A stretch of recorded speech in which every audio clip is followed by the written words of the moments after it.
রমজান মাসে যে সমস্ত দোয়া বেশি বেশি করতে হয় তা নিম্নরূপ। কারণ রমজান মাস হলো সিয়াম সাধনের মাস, দোয়া কবুলের মাস। এই মাস সব মাস থেকে উত্তম এবং ফজিলতপূর্ণ মাস। কারণ এই মাসে রহমত, মাগফিরাত এবং নাজাত নাজিল হয়। এই জন্য আল্লাহ সুবহানাহু ওয়া তাআলা এবং তার রাসূল সাল্লাল্লাহু আলাইহি সাল্লাম এই রমজান মাসে বেশি বেশি আমল এবং বেশি বেশি দোয়া করতে বলেছেন। কারণ এই মাসে নফল ইবাদত ফরজ ইবাদতের সমতুল্য। আবার আল্লাহ সুবহানাহু ওয়া তাআলা এই মাসে বেশি বেশি মানুষদেরকে ক্ষমা করে থাকেন। তাই আমরা প্রত্যেকেই চেষ্টা করব এই মাসে বেশি বেশি আমল এবং দোয়া করা।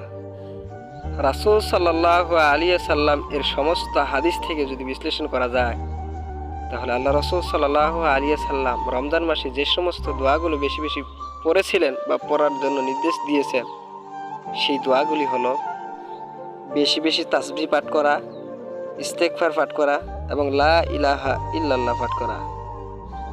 কারণ রাসূল সাল্লাল্লাহু আলাইহি সাল্লাম এই সমস্ত দোয়াগুলো রমজান মাসে বেশি বেশি পাঠ করতেন, এমনকি সবসময় পাঠ করতেন। কারণ আল্লাহ সুবহানাহু ওয়া তাআলা এই সমস্ত দোয়াগুলো পছন্দ করেন। তাই আল্লাহ সুবহানাহু ওয়া তাআলা আমাদের সকলকেই এই সমস্ত দোয়াগুলো রমজান মাসে বেশি বেশি পাঠ করা, এমনকি সবসময় পাঠ করার তৌফিক দান করুক। আমিন।